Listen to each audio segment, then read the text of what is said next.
All I can say is you about to roll with the time.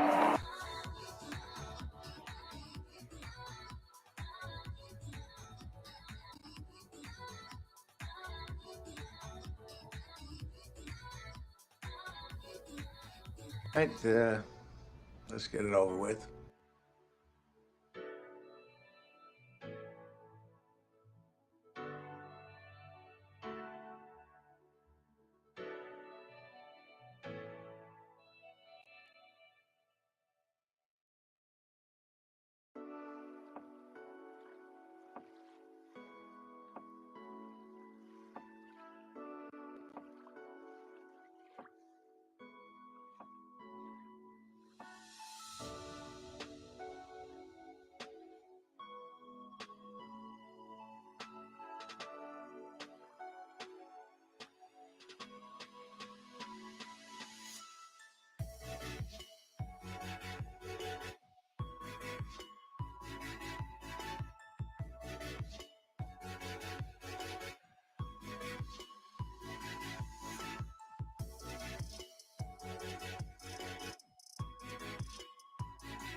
Right, let's get it over with.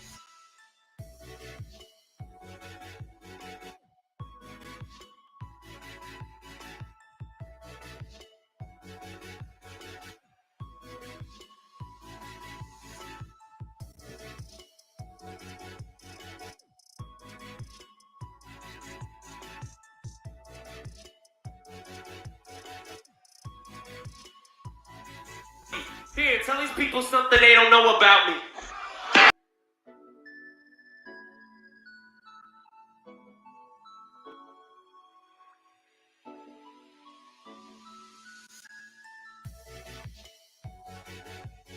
All I can say is you about to roll with the time.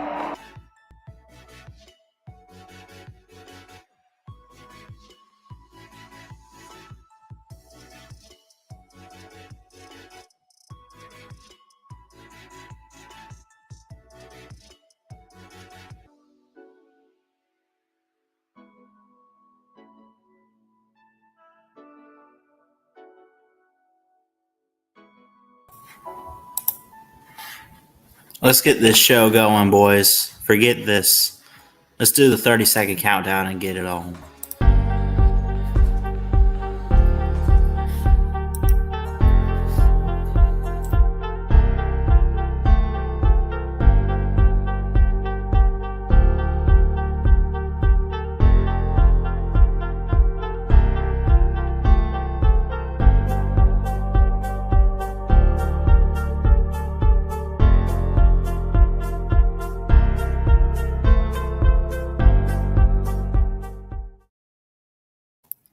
What's up? What's up? What's going on, everybody? It's your boy Christian Ballard of Ballard Sports Media coming at you with the Unprofessional Sports Show. Let's see. Do I want to do? Well, it is the recap for the draft. Let's do a Buccaneers one here, but let's switch it up because I know I've had that helmet one for a couple of days. Let's do a Buccaneers one. Yeah, let's do it. Anyway, coming at you live on Facebook and on YouTube for the Unprofessional Sports Show, Season 4, Episode 11. 12? Nope, 11. You kind of lose track after a while. I know it's somewhere around there. We're going to keep doing this throughout the off season. I think what I'm going to do, I'll do this through May. And I think at June, it's going to be hard, but I could, we could do till episode 15, around June or July, right? And be done with the show for season 4. Take a few months off, and then in August, bring back season 5. I think is what we'll do. And I got a pretty cool logo and everything, or not logo, but like a show cover for season 5 already picked out. I think it's pretty cool. I think it's pretty great. So anyway, let's get it going. We will talk about the draft, but the first thing that I want to talk about involves college football. And I want to get everybody's thoughts on this one. Actually, no, let's go ahead because there is going to be quite a bit to talk about. Well, now we'll talk about the draft next. Let's start with college football.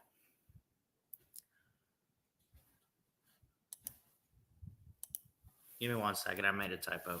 We're unprofessional over here anyway, right? Is it winning the division or bust for USC and Lincoln Riley this season here in 2022? Lincoln Riley gets hired at the end of the season, back in December, really, before the year began.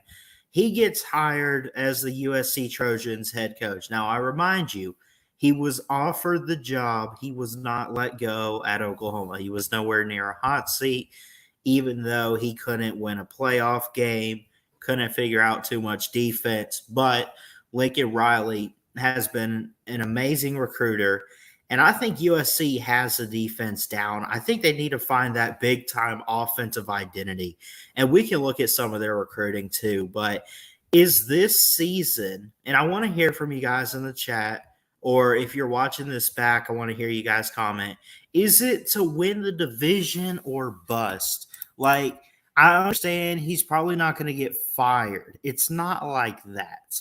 But would his first season only be worth anything if he at least wins the South?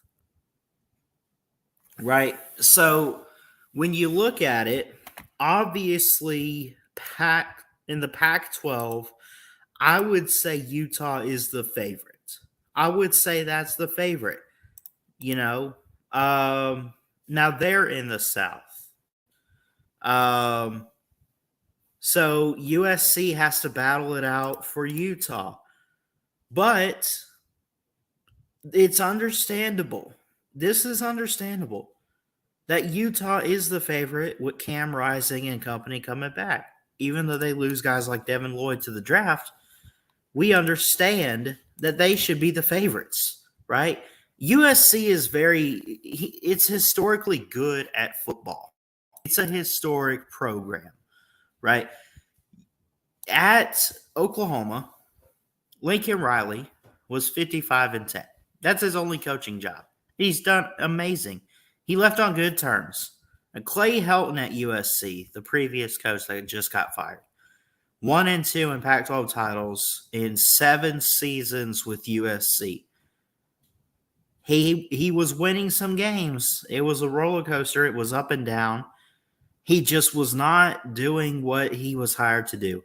USC is in a position where they want to make the college football playoff. They want to knock Oregon off. They got a chance this year. They got a chance to beat Utah. I think they got a legit shot. I really do. USC is historically good. We remember the Rose Bowl in 2005. Texas was not supposed to win it, but they did. Does that make USC a bad team for losing? Absolutely not. They were the best team all year long. People said that defense couldn't be stopped.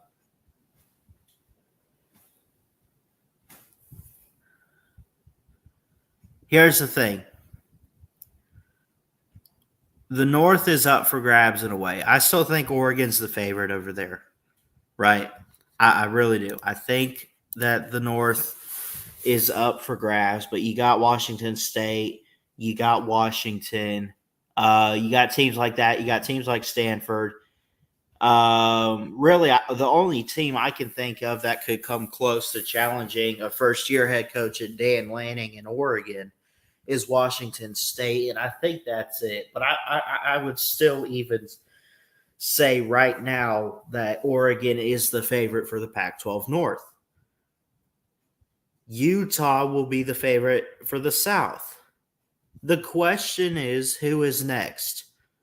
As Arizona State finished 8-5, 6-3 in the conference, USC did not have a good season this past year. It'd be a big turnaround this year, right? And we're not quite at the Pac-12 yet. That might be the last Power 5 conference that I do, but we'll see. Actually, I might end with the Big 12. We're doing the Big 10, and then we'll get to the ACC. And then I guess we'll do the Pac-12, then the Big 12. So I don't know. But I really think I don't think it's necessarily just because of USC. Now, Lincoln Riley, I remind you, was not fired. Nowhere near a hot seat. Did everything he could after taking over for Coach Stoops.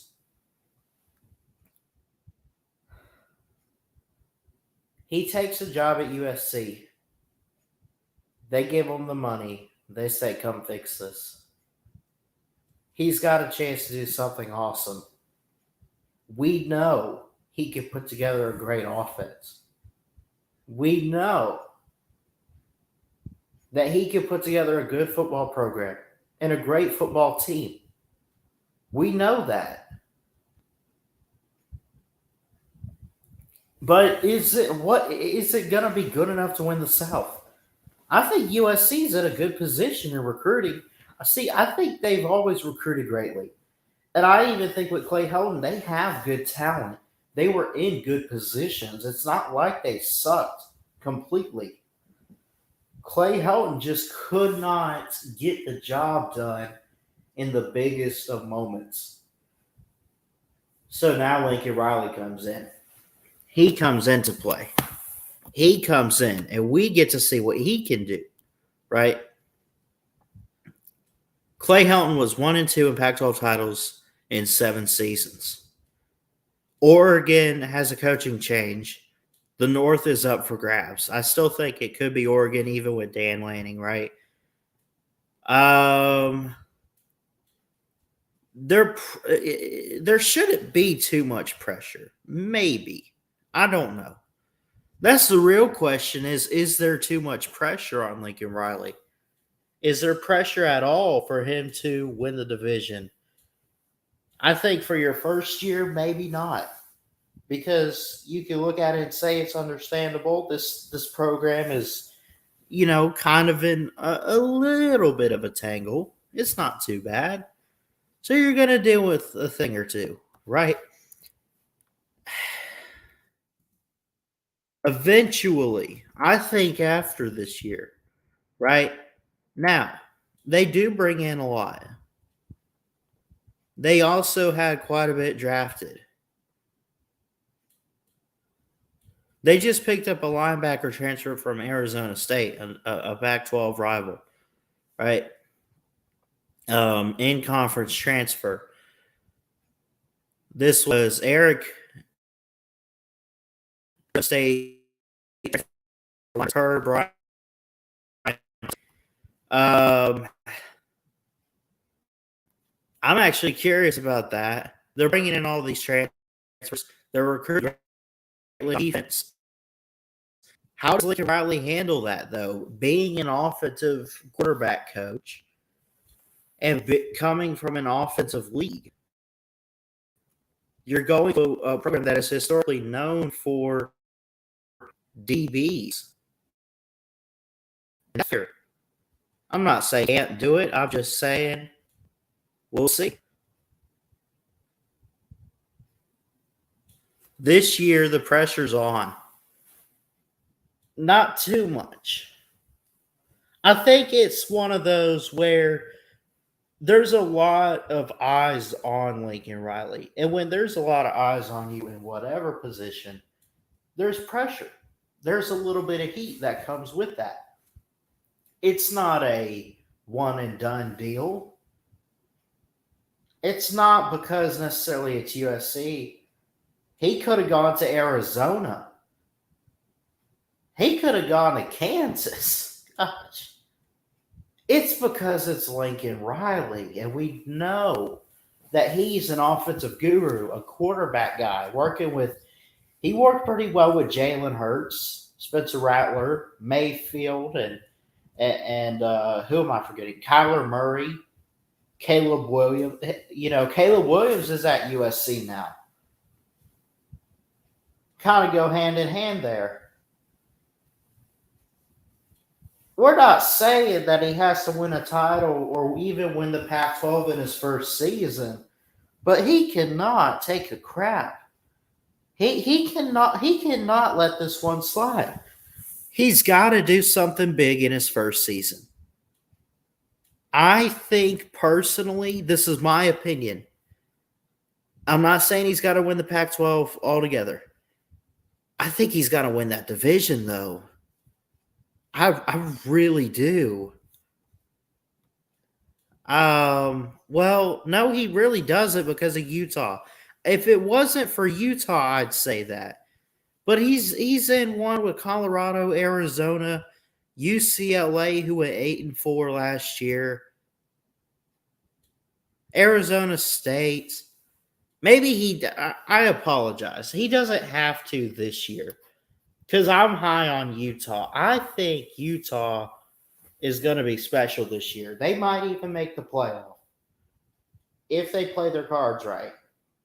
So I take back what I said. You don't have to win the South this year, right? But there's, how do I put it? There's a bit of pressure. Now, what if I told you guys this? I'm going to make this video this week and go ahead and get out my weight. Well, yeah, I'll get it out. I'll try to make it. I have my New Year's 6 preseason bowl predictions. I got like the covers already. It's going to be one video. I'll go ahead and share with you that I have Utah winning the Pac-12 and making it to the college football playoff. Bold claim, huh? Where's USC? I'm going to say they go to the Rose Bowl, and I'll leave it at that because I don't want to spoil too much for you guys, and we'll get into it later on. But you got to have a good year. I think, man, What Lincoln Riley can't do is go out there and have a 4-8, 5-7 season. At the very least, have a 500 record. Win half your schedule. Look, if he goes I think at least 7-5, really at least 8-4. 7-5. We'll look at the schedule. We'll see. I don't know what they have. Like I said, I'm not at the Pac-12 previews yet. I mean, I guess I could kind of pull it up and we could talk about it. I don't think it's win the South or bust. Only because of Utah. If Utah's not in the way, then you should have no problem at least winning the division. There's a couple teams in there aren't very good. Let's call it what it is. Lincoln Riley is going to do big things at USC, and he might do some big things this year. We'll just have to wait and see what happens, but who knows? I want to hear from you guys in the comments. Do they have to win the division Lincoln Riley's first year? I say probably not. But it would also be disappointing if they don't at least come behind Utah.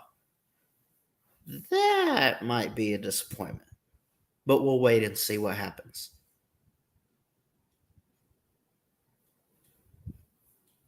Anyway, this will be a quick show tonight. Just kind of knock some stuff out. I guess let's get this one over with here. A quick summary of the NFL draft in 2022, right? To sum it up, the good, the bad, the questionable calls. 7 rounds, 262 picks, 32 teams. You look back at it, 16 of the 32 picks in the first round were all defense. That's half the first round, including all of the top 5 being on defense, right? And I have no problem with it. In fact, I'm encouraged by it. I think defense is great. I think defense is the most important position in football. Most important side of the ball. Right there. You had Trayvon Walker, number 1. You had Aiden Hutchinson, Derek Stingley, Sauce Gardner, and Kayvon Thibodeau. Then, after that, you had the next 7 picks on offense. It was literally not back and forth until we rounded out the top 15. You know what I'm saying? I mean, it was awesome. You had teams step up, though, like 3 straight receivers in round 2, 52, 53, 54, respectively. George Pickens, Alex Pierce, and Sky Moore to the Steelers, Colts, and Chiefs in that order. Who won the draft? I don't know. The summary, the good, the bad, the questionable calls. Honestly, I think a lot of teams did pretty good.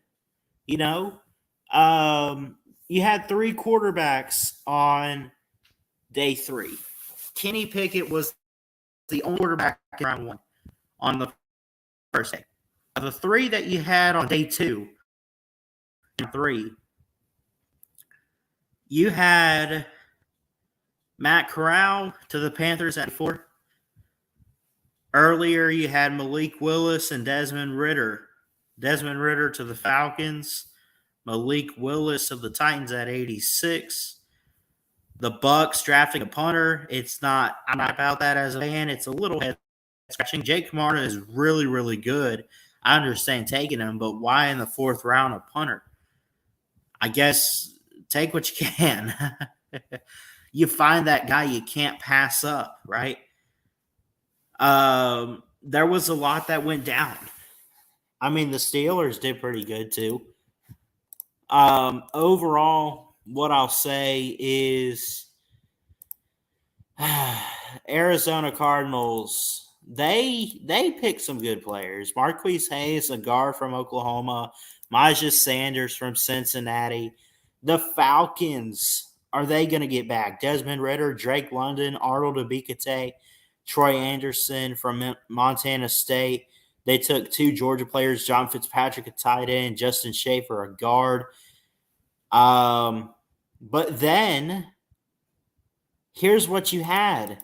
These are prospects I'm fixing to name that I've heard so much about, and Baltimore got them all. Half of them today. Here you go. The first pick they had was at 14, the Baltimore Ravens. I think they won this draft. They might have. Kyle Hamilton at 14. They had a second pick at 25 from Buffalo, Tyler Linderbaum. On day 2, they had 2 picks. Travis Jones from UConn at 76. Earlier, they had at 45, David Ajabo, linebacker from Michigan. It's not bad. Daniel Falele, I guess is how you say it. I don't know how you exactly pronounce his name. At 110, they were on 9 picks later. Jalen Armour Davis from Alabama. Charlie Kohler, the tight end from Iowa State. Jordan Stout is a punter from Penn State. They had Tyler Beatty from Missouri at 196. Buffalo Bills took punter San Diego State punter Matt Arazia. James Cook, Terrell Bernard a linebacker from Baylor. There were a lot of teams that won this draft. I don't think there was a clear-cut team. What's so great is the amount of talent that we actually had in the draft this year. Like, it's so cool that there wasn't a clear-cut number one pick. It ended up being Trayvon Walker, but how many times preseason did we say Kayvon Thibodeau? And then as the season went on, Aiden Hutchinson comes out of nowhere. He's good. Out of nowhere, he pops up. He's going to be the number one pick. Okay, no big deal. The Bills, they needed some defense.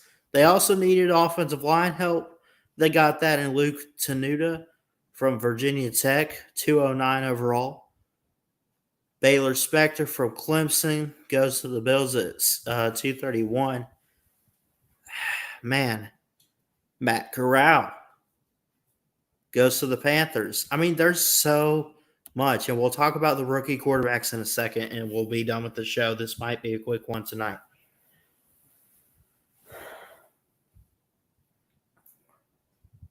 The Buccaneers trade out of the first round. Okay.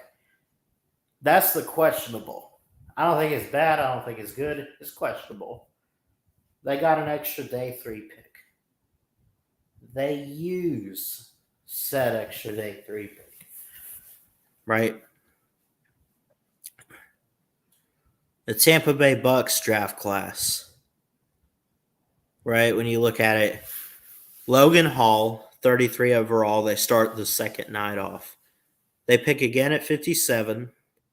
They take Luke Gadecki, offensive tackle from Central Michigan. They pick later in the night, last night, on Friday, at 91, Rashad White from Arizona State. They took Cade Otton from Washington today to start the draft. They started the day off that way. They took Jake Camarda. They took Zion McCollum from Sam Houston. Why did they take 2 tight ends? Well, then again, don't answer that. I can tell you because they let go of O.J. Howard and Rob Gronkowski's a free agent. So they lost 2 tight ends, so you might as well pick it up with 2 tight ends. Okay, that makes sense. Andre Anthony, 248, was their last pick from LSU. So they took 2 SEC players. They took a Big Ten player. They took Houston player. They took 2 from the Pac-12. The Titans loaded up too. Titans got some picks. Chance Campbell from Ole Miss at 219 is good. Theo Jackson from Tennessee. Kyle Phillips, UCLA, a wide receiver. They took Malik Willis and Hassan Haskins. Right? There's a lot that the Titans did that I think is going to benefit them in the long run. We know they can win the South. Can they get further? Does a team like the Titans load up just like that? And maybe you stick to Ryan Tannehill, right? Maybe you don't play Willis right away, but you give him a chance. You give him some reps. It's so hard for me. I'm not one to give out draft grades. It seems like the Titans did well. I'd say the Bucks were 50-50. I mean, they made the picks they needed to position-wise. I'll give it it was a lot of defense for the Buccaneers. But they got a defensive-minded head coach now in Todd Bowles. They do. So,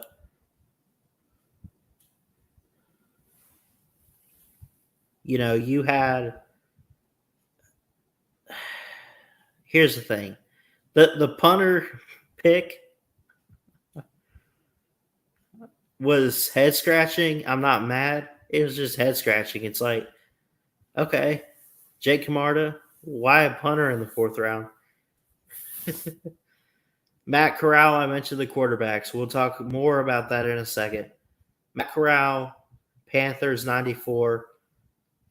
Titans at 86, take Malik Willis. Desmond Ritter at 74, all on day 2, all in round 3.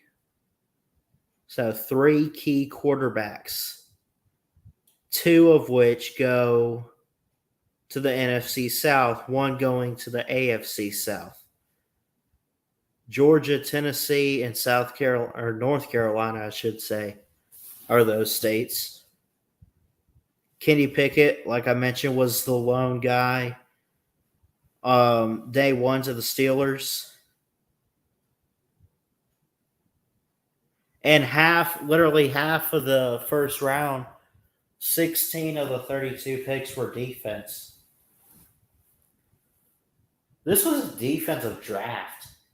I mentioned, it's so funny too, because y'all remember me saying how college football last season was like getting back to some defense and everything, and there wasn't a whole lot of play action. Well, the NFL is getting back to some defense, I can tell you that much. It'll be something to watch for sure. But nothing too questionable, nothing too bad. I thought this was a pretty good banner, though. The summary of it, teams got their needs. A lot of teams won this draft. I don't think there's a clear cut. The good, the bad, the questionable of the NFL draft. The good is teams got their picks. The bad part is it's over, sadly. I love watching the draft. The questionable, I'll leave you with this. What do you do now? Rookies, you go to the NFL, you go to training camp, you go and you practice and you put it on the football field. You go earn your starting role that you think you deserve. You got to go out there and prove it. Go out there, give it everything you got, show the coaches why they drafted you, why they were right, and why you deserve to play on an NFL roster.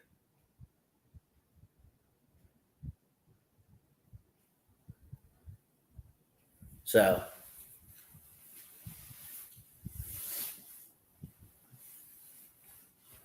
anyway, like I say, quick show tonight. I'll leave you with one more topic of conversation. Then I'll get off of here because it is 9:30 and I got church tomorrow.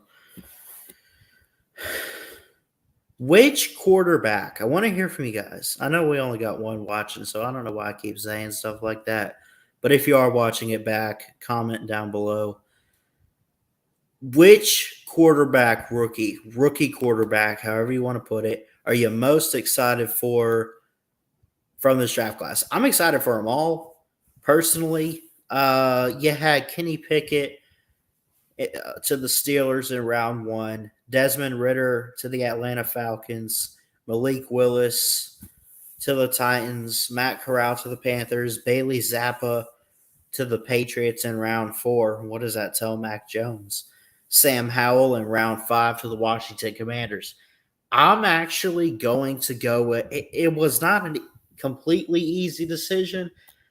And I'm a Bucs fan, but I'm going to have to say Desmond Ritter.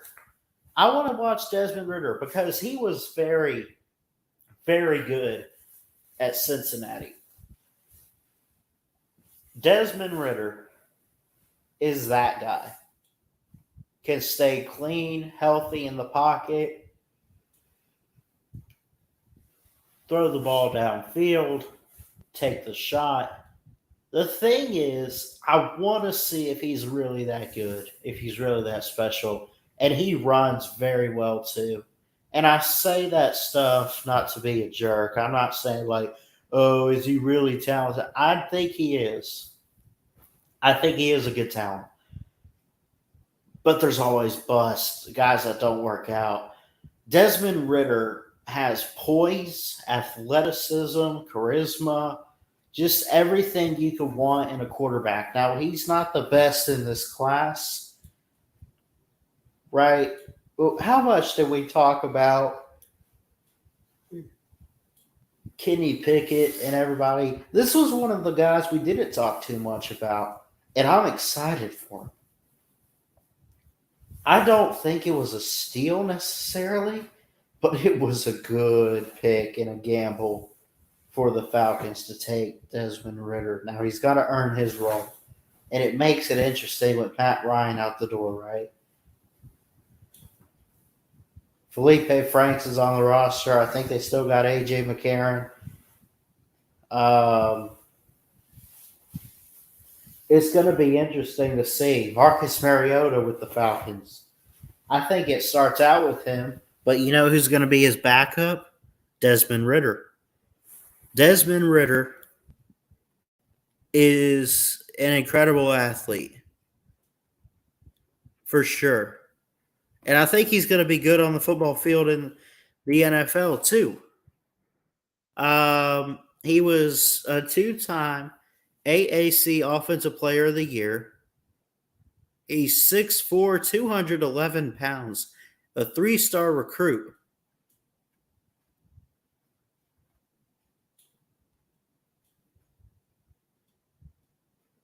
Now, he had, forget 2020. We don't count that.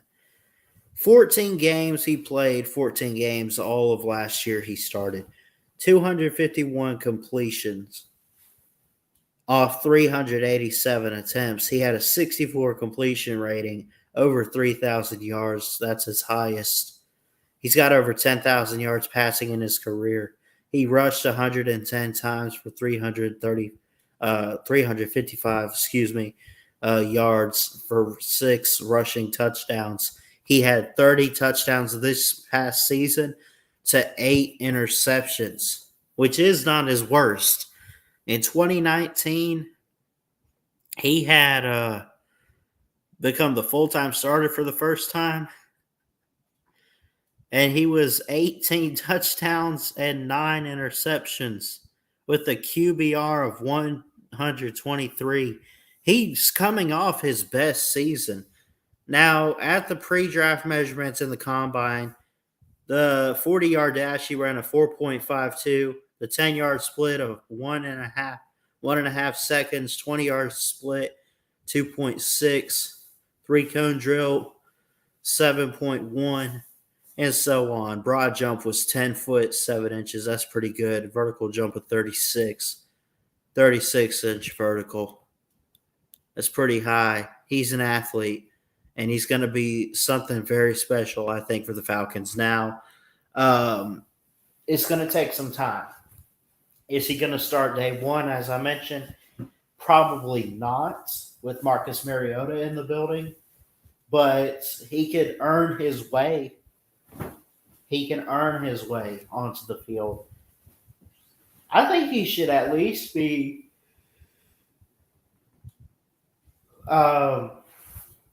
the backup to Mariota, I would say. But we'll see. I think all of these quarterbacks are going to do great. Kenny Pickett, Malik Willis, Matt Corral, and, of course, Desmond Ritter here with Atlanta Falcons. I think they're all going to do great. But there's something about Desmond Ritter that I think is just – I don't know what it is, but – watching his combine and everything was incredible to see, and he did so well, had great poise, and he's got that touch with the football. I don't know. It's going to be fun to see what he does in Atlanta and see what he can do for the Falcons offense. Anyway, I'm tired.